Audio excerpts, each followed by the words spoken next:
La línea de fuerza que representa el campo en torno a una carga eléctrica puntual, aislada y situada en un medio eléctricamente homogéneo. Ay, se me vino a la mente una cosa, otra digresión es esta. ¿Dónde estaba el isotrópico que aparecía acá? Iso es un prefijo que significa igual. Y tropo viene en realidad viene de forma, ¿no?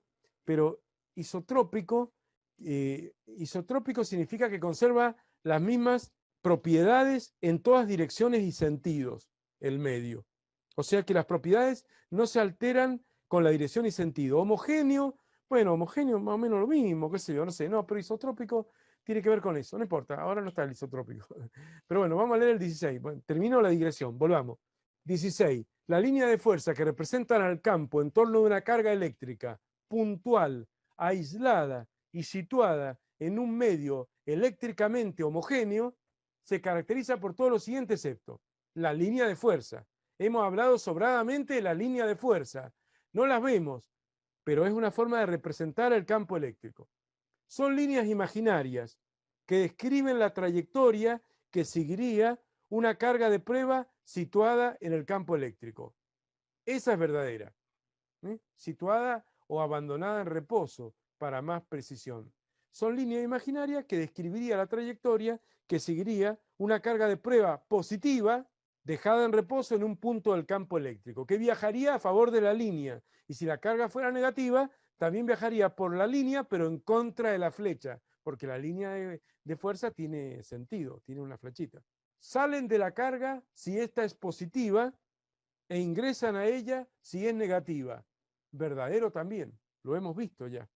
¿Por qué? Porque cuando es positiva la carga, si te pones cerca, como que te repele, ¿no? Y el sentido de la línea de fuerza es el sentido de la fuerza que recibiría una carga positiva que se colocara en las adyacencias. Una carga positiva sería repelida, por eso salen.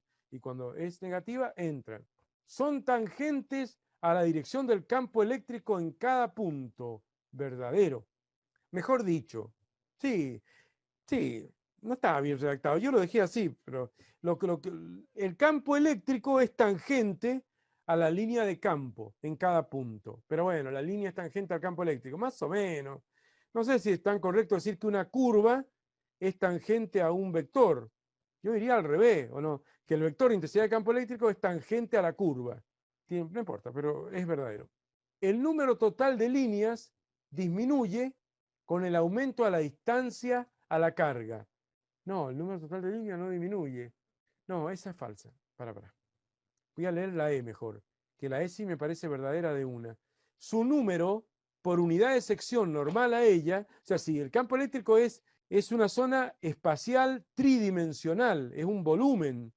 Ahí está representado como en los dibujos como un plano, pero es un volumen. Entonces, si yo agarro una sección transversal, lo corto transversalmente a la línea y cuento el número de líneas por centímetro cuadrado, mientras más líneas hay por centímetro cuadrado, digamos, más intenso del campo. Entonces su número por unidad de sección es proporcional a la intensidad del campo, es verdadero. Es parecido a lo que está en el apunte cuando dice uno que si las líneas están más juntitas, el campo es más intenso. Y si las líneas están más separadas, el campo es más débil.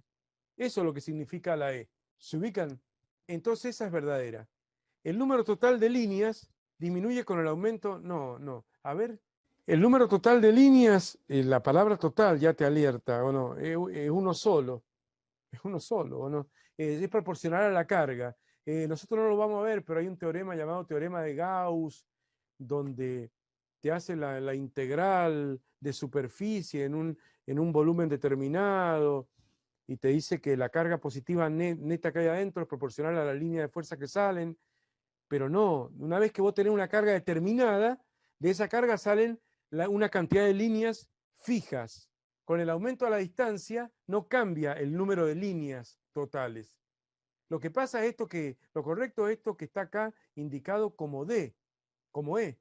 El número de líneas por unidad de superficie transversal. Muchas veces se llama densidad superficial de líneas. O sea, si hay una sola línea por centímetro cuadrado, hay una cosa. Si hay 3 líneas, es más intenso. Si hay 5 líneas, es más intenso por cada unidad de área. Eso es lo correcto, la E. Ahora, decir que el número total de líneas disminuya con el aumento a la distancia, no es correcto.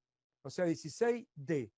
Si lo miramos acá en el gráfico, por ejemplo, miremoslo acá, ¿cierto? Después hay una ley de Gauss, como le digo, hay un teorema de Gauss que me dice que según la carga, es la cantidad de líneas que van a haber. Acá hay que ser 3, pongámosle que haya 12 líneas. Bueno, si hay una carga, pongámosle de 12 coulomb, pongámosle, ¿no? Hay 12 líneas.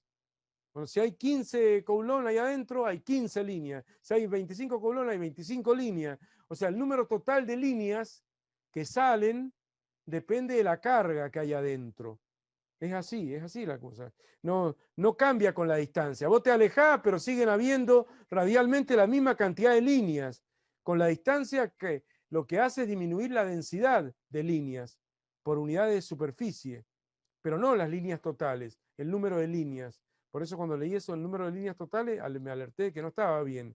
Ahora la correcta es la E. O sea, si vos acá haces, por ejemplo, una pequeña sección transversal, perpendicular a la línea, y ves que corta una sola línea, bueno, el campo es más o menos intenso. Si lo haces la misma superficie acá, cortan 3 líneas, es más intenso. Pero no las líneas totales. El número de líneas totales depende de la magnitud de la carga neta positiva que hay adentro. Profe, ¿cómo se llama esa densidad? Densidad de carga. Muchas veces se utiliza la letra sigma, densidad superficial de carga, se puede llamar. O sea, es carga coulomb por metro cuadrado en el sistema internacional. Sí, sí, la densidad de carga es coulomb por metro cuadrado. La vamos a ver cuando veamos capacitores, la densidad de carga.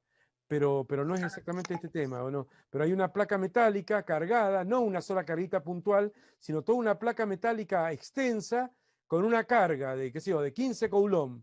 Bueno, si vos dividís la carga total dividida la superficie, va a dar una densidad superficial de carga, que se mide en coulomb por metro cuadrado. Sí, bueno, eso también podría parecer. No, pero acá no sería lo mismo, porque estamos hablando de otra cosa, de línea de fuerza por unidad de superficie, que es muy así tirado de los pelos, porque es muy, digamos, a nivel cualitativo y no cuantitativo. Así que decir 3 líneas, 5 líneas, es algo medio, no se usa en la práctica. Se usa para explicar el fenómeno, para lo que lo usé yo, para explicar el fenómeno. Pero después cuando uno empieza a calcular y demás, se usan las fórmulas que hemos visto.